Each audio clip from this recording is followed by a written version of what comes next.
Assalamualaikum warahmatullahi wabarakatuh. Baiklah anak-anak, materi kita kali ini membahas tentang persilangan. Atau ada nama lain lagi yaitu hibridisasi.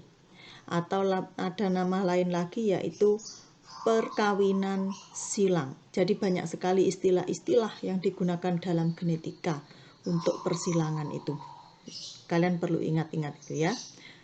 Nah, untuk persilangan di sini nanti sebenarnya banyak sekali macamnya. Cuman di tingkat SMP itu hanya dipelajari yang monohibrida atau satu sifat beda dan dihibrida atau dua sifat beda. Monohibrid atau satu sifat beda, contohnya Ani bermata sipit. Jadi sifat bedanya itu hanya pada mata saja. Ani bermata sipit. Misalnya lagi, Joni berkulit kuning langsat. Misalnya lagi, Edo berambut lurus. Itu namanya satu sifat beda. Jadi dilihat dari satu sifatnya saja, satu fenotip. Berbeda yang dihibrid. Kalau dihibrid ini dua sifat beda. Misal, Ani bermata sipit, hidung pesek. Contoh lagi misalnya, Edo berambut lurus, berkulit hitam. Dan seterusnya. Kemudian, untuk monohibrid ini nanti ada dua. Ada dominasi penuh, ada dominasi tidak penuh atau intermediate. Nah, pada pertemuan kita kali ini nanti akan membahas persilangan monohibrid dominasi penuh. Materi persilangan ini nanti cara mengerjakan soalnya berbeda dengan materi yang lain. Misal, ada salah satu contoh soal. Disilangkan antara buah biji bulat dalam kurung B besar B besar dengan buah biji kisut dalam kurung B kecil B kecil. Jika biji bulat bersifat dominan dan biji kisut bersifat resesif, maka tulislah A. Genotip dan fenotip P1, B. Genotip dan fenotip F1, C. Genotip dan fenotip F2, D. Rasio genotip dan rasio fenotip F2. Nah, dari soal itu, ini nanti berkaitan langsung dengan istilah-istilah genetika yang sudah Bu Sofi berikan pada minggu yang lalu. Makanya kalian harus sudah paham itu ya. Apakah itu dominan, apakah itu resesif, apakah itu fenotip, apakah itu genotip, dan simbol-simbolnya sekalian.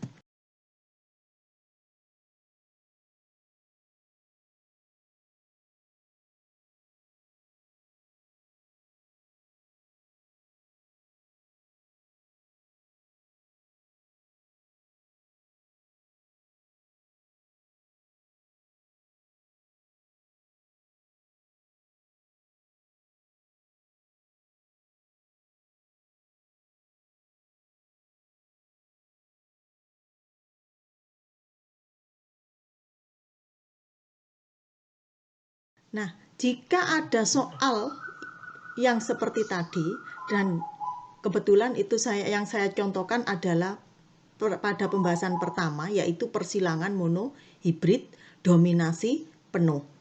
Caranya, kita cari dulu P1-nya tadi, yang ditanyakan P1, yaitu fenotip dan genotipnya.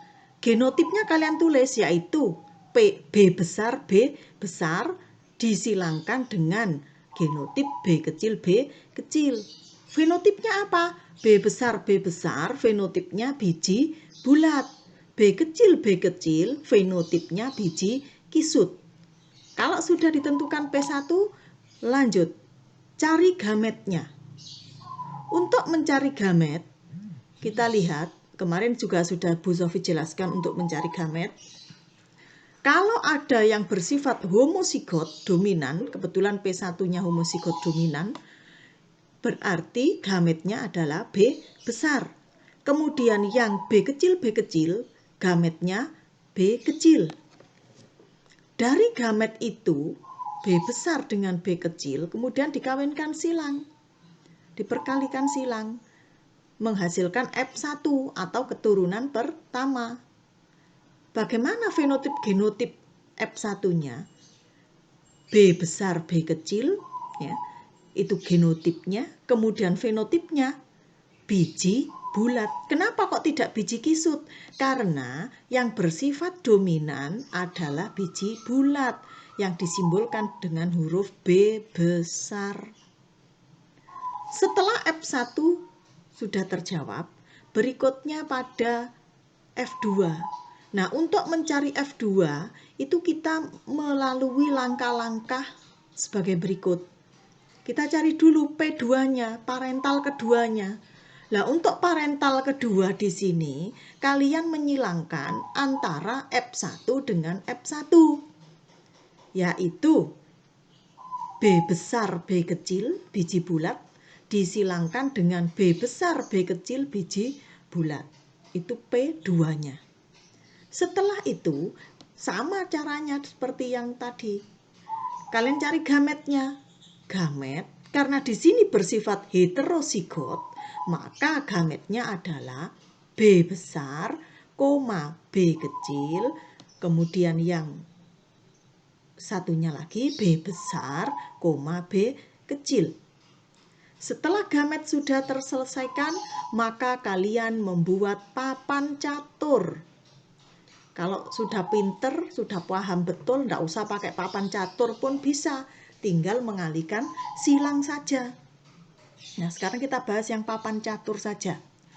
Untuk papan catur di sini nanti, kolomnya itu menyesuaikan jumlah gamet. Kebetulan gamet baik dari jantan maupun gamet dari betina ini sama-sama 2 macam. Sehingga gamet saya tulis B besar B kecil, kemudian lagi satunya B besar B kecil. Apakah bisa dibolak-balik, Bu? Sama saja bisa, karena kebetulan ini gametnya sama. Kalau gametnya beda, ya kamu tulis tentukan sendiri.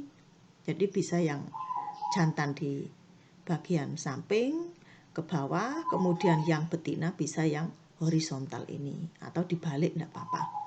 Nah, kemudian gamet sudah masuk. B besar, B kecil, B besar, B kecil. Langkah berikutnya, kalian silangkan. Kolom yang pertama ini antara B besar dengan B besar. Berarti hasilnya B besar, B besar. Kemudian B besar dengan B kecil. Hasilnya B besar, B kecil. Kemudian ini ada B kecil dengan B besar. Loh Bu, kok di sini hasilnya B besar, B kecil? Kok tidak B kecil, B besar? Ingat bahwa yang bersifat dominan adalah biji bulat atau disimbolkan dengan huruf B besar. Sehingga dalam menulis genotip itu tidak boleh yang resesif di depan, tapi yang dominan harus di depan. Sehingga genotipnya dari persilangan B kecil dengan B besar ini yaitu B besar B kecil. Kemudian yang terakhir B kecil dengan B kecil, yaitu hasilnya B kecil B kecil. Kalau sudah selesai, baru kita tentukan rasio genotip. Kalau ada kalimat genotip, kalian cukup menuliskan genotipnya saja, simbol-simbolnya saja.